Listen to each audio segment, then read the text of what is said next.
وہ یوسف حضرت یعقوب کے یوسف ہیں، حسین مصطفیٰ کے یوسف ہیں۔ اللہ پاک حضرت یعقوب کے یوسف کا ذکر اتنا کرے اور حضور کی امت تاجدار کائنات کے یوسف کا ذکر کرنے سے کترائے تو پھر ایسے تعلق کے دعوے پر لعنت ہے۔ حسین کا جتنی بار ذکر ہوگا خدا کی قسم اتنی بار حضور کا دل خوش ہوگا، آقا کی دعائیں نصیب ہوں گی کہ میرے حسین کا ذکر ہو رہا ہے، جس کو میں کندھوں پر بٹھا کے چلاتا تھا، جس کے منہ میں زبان ڈال کے چوساتا تھا۔ آقا کتنے خوش ہوں گے اس ذکر حسین۔ طبرانی نے اس کو روایت کیا اور اس کے تمام رجال ثقہ ہیں۔ امام زہری ابن شہاب زہری تابعی وہ روایت کرتے ہیں جس دن امام علی مقام شہید ہوئے، کربلا میں شہید ہوئے امام علی مقام، تو بیت المقدس میں بھی القدس میں جو شخص پتھر اٹھاتا تھا اس کے نیچے سے تازہ خون نکلتا تھا۔ بلاد شام میں جو پتھر اٹھایا جاتا تھا اس پتھر کے نیچے سے خون اچھلتا تھا۔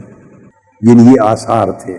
میرے حضور نے فرمایا جب اچھے لوگوں کا ذکر کرو تو میری عمر کا ذکر بھی کیا کرو۔ عمر کے سائے کو دیکھ کے شیطان بھاگتا ہے۔ اسلام لائے تو زندگی کی ایک ایک سانس اسلام کے لیے وقف کر دی، حضور کی شریعت کا پہرا دیا۔ اسلامی فتوحات پھیلیں تو پھیلتی ہی چلی گئیں، کبھی مصر فتح ہو رہا ہے، کبھی ایران فتح ہو رہا ہے، عدل و انصاف کا دورہ ہوتا ہے۔ زمانے نے دیکھا کہ غیر مسلم بھی عدالت میں کھڑا ہے تو اسے خوف نہیں ہوتا تھا کہ میرے سے نا انصافی ہوگی، اس لیے کہ حکومت عمر کی چل رہی ہے۔